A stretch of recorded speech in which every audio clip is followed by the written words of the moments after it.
E a UFRJ, na época que eu estava estudando lá, não era uma faculdade... Era uma faculdade muito concorrida. Foi um vestibular muito difícil de passar. Mas eu consegui, fui muito bem, eu estava lá, mas eu sentia que se eu dedicasse muito do meu tempo à publicidade, à faculdade, eu não ia chegar a lugar nenhum, assim. Era uma faculdade que estava caindo aos pedaços, os professores estavam mais preocupados em fazer greve e falar... Você é ativista político? Mais ou menos. Não foi legal aquele período e eu pensei assim, bom, eu preciso começar a trabalhar. Eu preciso aprender alguma coisa. E aí, logo no segundo período da UFRJ, eu busquei um estágio. E meu primeiro estágio foi na Rádio Globo. Pô, bom primeiro estágio. Foi ótimo o primeiro estágio, mas eu consegui, assim, numa manobra louca, né? Para os jovens que... Qual é a câmera? Aquela ali? Para os jovens que estão nos... Essa aqui? Para os jovens que estão nos assistindo, existia um negócio antigamente chamado orelhão. Putz. Né? Era um telefone público que você utilizava, que você usava com ficha e depois passou a ser cartão. Você usava o orelhão. E eu, para conseguir esse estágio, eu passei trotes para a Rádio Globo. Para ver se eu conseguia falar com alguém. Pica. E aí, passando trotes, usando várias fichas de telefone na UFRJ da Praia Vermelha, eu consegui falar com José Carlos Araújo, o narrador esportivo, que era diretor... José Carlos Araújo. Exatamente. Ele era diretor de esportes da Rádio Globo. Da hora. E aí eu fingi que eu era diretor de alguma empresa, não lembro qual foi o caô que eu mandei lá para a mulher da Rádio Globo. E quando ele atendeu o telefone, eu falei assim, Zé Carlos, então, meu nome é Antônio Tabet, eu não sou o diretor do sei lá o quê, eu consegui falar com você aqui agora e eu tô te ligando para te pedir um estágio. E acho que ele se amarrou naquela iniciativa louca de eu ter conseguido... O contato dele de uma forma totalmente... O contato dele de uma louca...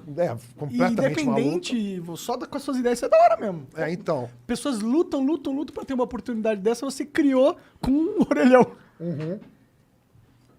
Aí ele falou, vem aqui. Aí eu fui na Rádio Globo, e aí isso era 96, e aí ele falou assim, olha, eu vou te dar o estágio, mas você não vai ganhar nada. É estágio de graça. Eu falei, beleza. E fiquei lá trabalhando na Rádio Globo. E eu fiquei um tempo lá, foi muito bom, foi um aprendizado muito bom. Eu comecei a ganhar logo em seguida. O que você fazia lá no estágio? Então, era parte de esporte da rádio. Então, fazia as coisas que estagiários fazem, né? Desde servir o cafezinho até preparar o roteiro do programa e tal. E foi na Rádio Globo. Foi muito louca essa época da Rádio Globo, né? Tipo...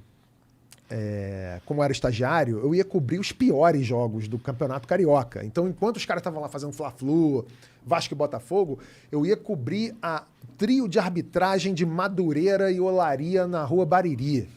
Eu ia pro jogo do América e Americano no Caio Martins. Eu conheci todos os buracos dos estádios mais obscuros do Rio de Janeiro e ficava lá trabalhando, fazendo isso. Então não se amarrava não? Achava uma merda? Cara, eu achava legal, eu achava muito maneiro ir pra esses lugares e tal. O problema é que, às vezes você ia pra um puta de um jogo merda, Bangu e Madureira, lá no estádio do Bangu.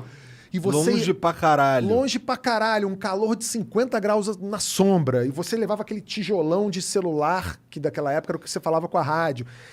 Porra, você imagina, estagiário, eu ia tudo empenhado, né? Porra, eu estudava o Madureira, caralho. Eu ia com aquela porra lá, e aí o cara me botava pra falar no ar uma vez, num período de 5 horas, que era de eu ir pra lá, voltar pra rádio.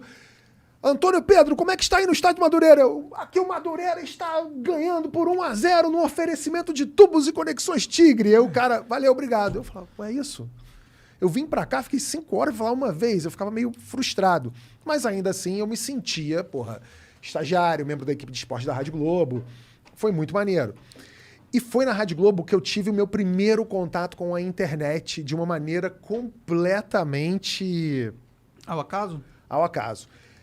Naquela época, os jornalistas da Rádio Globo, os roteiristas dos programas ainda usavam máquina de escrever, datilografia. Então, assim, os caras ficavam aquele barulho de redação e tinha um computador parado num canto da Rádio Globo e ninguém usava. Era um computador e parado. Ninguém sabia nem ligar. Entendi. Na época que o computador era o computador. Era o computador, era tipo, sei lá, era como se você botasse uma máquina de Nespresso numa jaula dos macacos do zoológico. Assim, ninguém entende o que é aquilo. E ficava ali parado no canto. E aí eu conheci um maluco da informática da Rádio Globo que falou pra mim, isso aqui é um computador, isso aqui vai ajudar vocês pra caramba. Eu falei, tá, mas como é que usa isso aqui? Ele, isso aqui você liga aqui e tal. E era um computador ainda naquela época tipo Matrix, né? Que era aquela tela preta que as letrinhas verdes que apareciam, DOS. Ele falou assim, aqui você consegue ver em tempo real os resultados dos jogos no mundo inteiro. Caralho. Eu falei, maneiro, né? Já vi aquela coisa, porque...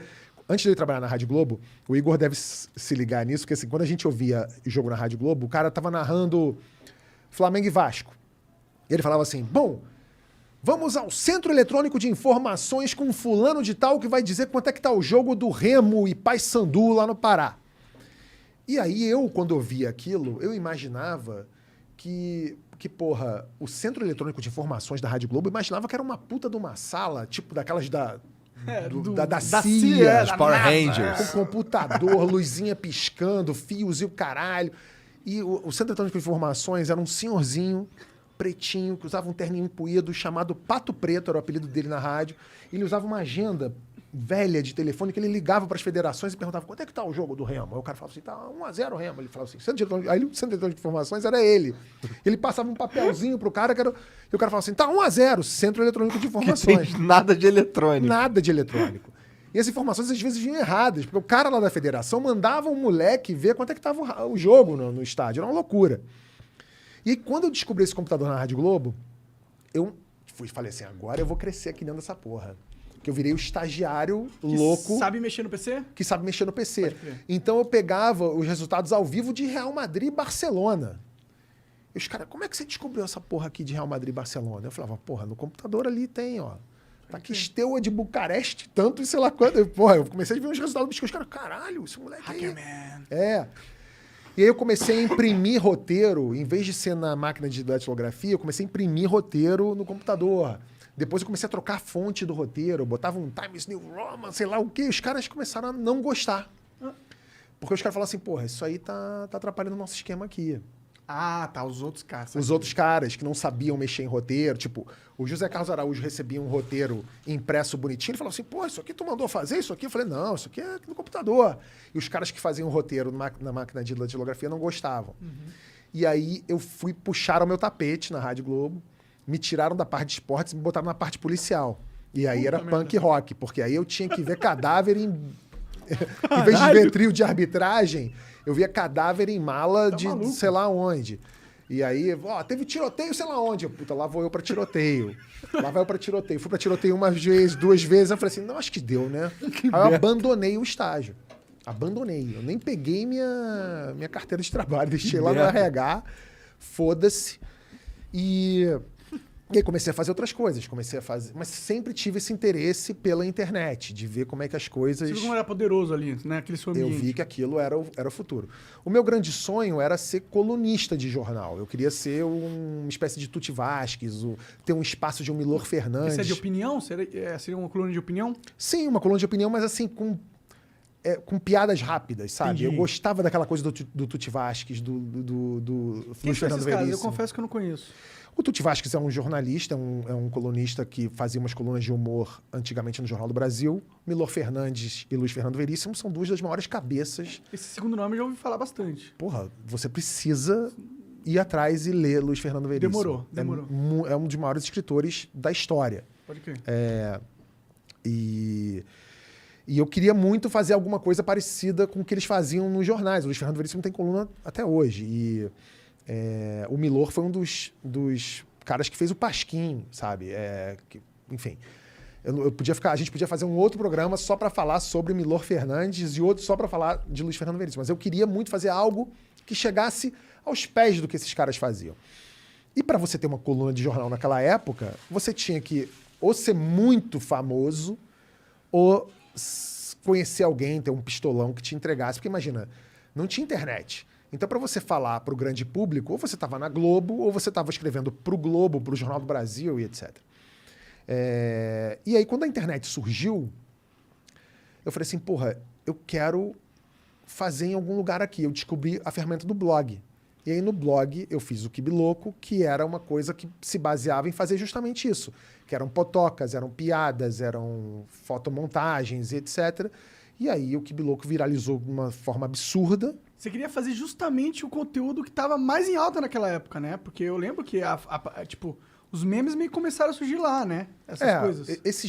O meme, na verdade, surgiu ali no início dos anos 2000, né? Mas surgiram sem esse nome. Eles ganharam esse nome de meme anos depois. Mas, porra, se eu te contar... Se você lembrar de memes... Antes do meme ter esse nome de meme, o Kibiloco fazia isso. O Kibiloco, o Euem, que era o site do Nelito Fernandes, que hoje faz o Sensacionalista, também fazia isso naquela época. Então, teve desde a mulher do sanduíche Ishi, o William Bonner imitando Clodovil. Vários. O cara que vai mexer num negócio de choque e toma choque. O Jeremias, o BBB Bizarro, que eram as comparações dos rostos dos participantes do Big Brother. Então, isso tudo rolou no Kibiloco durante muitos anos. E chegou uma época que o Kibiloco tinha mais acesso que a Globo.com.